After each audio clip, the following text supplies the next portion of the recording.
Olha, quando se fala em prisão no Brasil, a gente pensa logo na sentença, né? Mas o que vem depois? A execução da pena é um verdadeiro labirinto.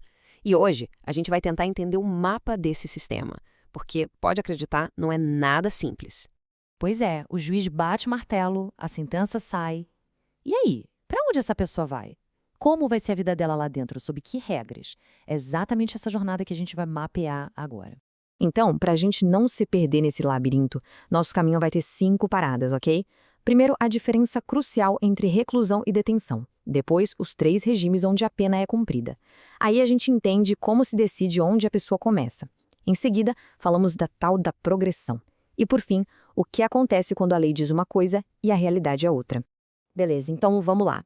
A primeira coisa que um juiz decide, e que muda tudo, é se a pena vai ser de reclusão ou de detenção. Pensa nisso como a primeira grande escolha no caminho, a primeira bifurcação que vai definir todo o resto da jornada. E olha, a diferença aqui é gigantesca. A reclusão é para crimes mais sérios, sabe? E ela permite que a pessoa comece a pena já no regime mais duro que existe, o fechado. Agora, a detenção, essa é para crimes mais leves. E ali, a lei proíbe começar no fechado. A pessoa só vai para lá se mais para frente cometer uma falta grave.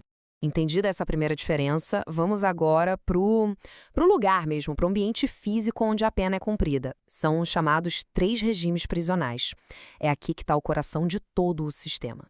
Começando pelo mais pesado de todos, o regime fechado.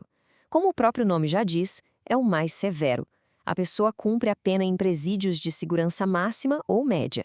E a liberdade ali é praticamente zero. A rotina lá é super regrada. Geralmente é trabalho com outros presos durante o dia e à noite isolamento na cela. A ideia é manter uma disciplina rígida, mas também ter alguma atividade produtiva, mesmo que seja tudo ali, dentro dos muros. Subindo um degrau, a gente chega no regime semi-aberto. É um meio do caminho, sabe? A pena é cumprida em lugares como colônias agrícolas ou industriais, a vigilância já é um pouco mais branda, a pessoa tem um pouco mais de autonomia. É como se o sistema estivesse começando a testar o senso de responsabilidade dela. E é aqui que o foco na reintegração social fica bem claro. No semiaberto, a pessoa pode conseguir autorização para trabalhar ou estudar fora da prisão durante o dia. Aí, à noite, ela volta para dormir na unidade. É uma ponte, né? Uma ponte importantíssima entre o encarceramento total e a liberdade. E, finalmente, a gente tem o regime aberto. Esse é o último estágio antes da liberdade total. A pena é cumprida nas chamadas casas de albergue, que não tem nada a ver com a imagem de um presídio. Aqui, a base de tudo é a confiança, é a autodisciplina. A pessoa sai para trabalhar durante o dia e só volta para dormir. A responsabilidade é toda dela. Então, só para a gente fechar a ideia. Regime fechado, segurança máxima e isolamento à noite. Semiaberto, trabalho em conjunto e a chance de sair para estudar ou trabalhar. E o aberto, total autodisciplina. São 3 degraus bem claros, cada um com sua própria lógica. Tá, mas aí fica a pergunta: como é que o juiz decide em qual desses degraus a pessoa vai começar? É da base do achismo? Não, de jeito nenhum. A lei tem regras bem objetivas para isso. Funciona assim. O principal critério é o tamanho da pena. Se a condenação for maior que 8 anos, não tem conversa. O começo é obrigatoriamente no regime fechado. Se a pena for entre 4 e 8 anos e a pessoa não for reincidente, aí ela pode começar no semiaberto. E para penas de até 4 anos, sem reincidência, a pessoa pode começar direto no regime aberto. É uma escadinha baseada na gravidade da pena. E olha que importante isso. O juiz não pode impor um regime mais severo só porque ele pessoalmente acha o crime muito grave. A decisão tem que ser técnica, baseada no tamanho da pena e em fatos do processo, não numa opinião sobre a gravidade abstrata do crime. Essa é uma regra de ouro do sistema. Bom, mas a história não acaba no regime inicial. Na verdade, a grande filosofia do nosso sistema é a progressão, a ideia de que a pessoa pode e deve avançar. Vamos entender como funciona esse caminho. A lógica é a seguinte: o regime não é uma sentença final estática. Pelo contrário, a pessoa condenada tem a chance de subir aqueles degraus que a gente falou, ir do fechado para o semiaberto, do semiaberto para o aberto. Só que, claro, essa progressão não é um presente. Ela tem que ser conquistada, com bom comportamento e depois de cumprir uma parte da pena. Mas tem uma exceção importante. Para crimes contra a administração pública, tipo corrupção, a regra é mais dura. Nesses casos, não adianta só ter bom comportamento para progredir de regime, não. A pessoa é obrigada a devolver o dinheiro desviado ou reparar o dano financeiro que causou. Ou seja, a progressão da liberdade fica amarrada à devolução do dinheiro público. Ok. Até aqui, a gente viu a teoria, né? O sistema como ele foi desenhado na lei, o mapa. Mas e quando esse mapa bate de frente com a realidade do sistema prisional brasileiro? Como território. Aí a coisa complica.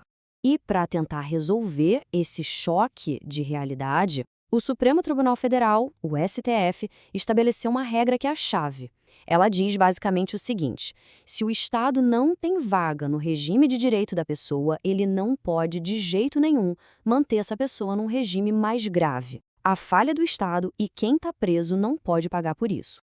E qual é a falha do Estado? A gente sabe bem. Superlotação crônica. Faltam vagas, principalmente nos regimes semiaberto e aberto. Então, imagina a situação. A pessoa conquista na justiça o direito de progredir, mas na hora de ir, simplesmente não tem lugar. Isso cria um impasse, um gargalo, que na prática viola direitos. Para tentar driblar esse problema estrutural, a própria Justiça teve que criar umas saídas. Os juízes podem, por exemplo, antecipar a liberdade de quem já está quase saindo daquele regime, para abrir uma vaga. Ou, o que é bem comum, mandar a pessoa para prisão domiciliar, usando tornozeleira eletrônica. É uma forma de adaptar a lei à realidade. E vamos ver um caso concreto que leva tudo isso ao limite. Pensa só, uma mulher transexual conquista o direito ao regime semiaberto. Mas aí, o Estado diz que a única vaga que tem para ela é num presídio masculino. E agora? O que a Justiça faz com uma situação delicada como essa? Nesse caso, a resposta do Superior Tribunal de Justiça, o STJ, foi categórica. Essa transferência é ilegal. O juiz não pode forçar a pessoa trans a cumprir pena num estabelecimento masculino sem o consentimento expresso dela. Ou seja, o direito à identidade de gênero, à dignidade, falou mais alto, mesmo com toda a confusão do sistema. E tudo isso nos leva a uma pergunta final bem difícil de responder. Quando a gente tem uma lei que desenha um caminho de progressão, de reabilitação, mas a realidade é de superlotação e falta de recursos, será que esse sistema consegue de fato cumprir o papel dele de reintegrar alguém à sociedade? É uma questão que fica no ar, complexa, para um sistema que se provou mais complexo ainda.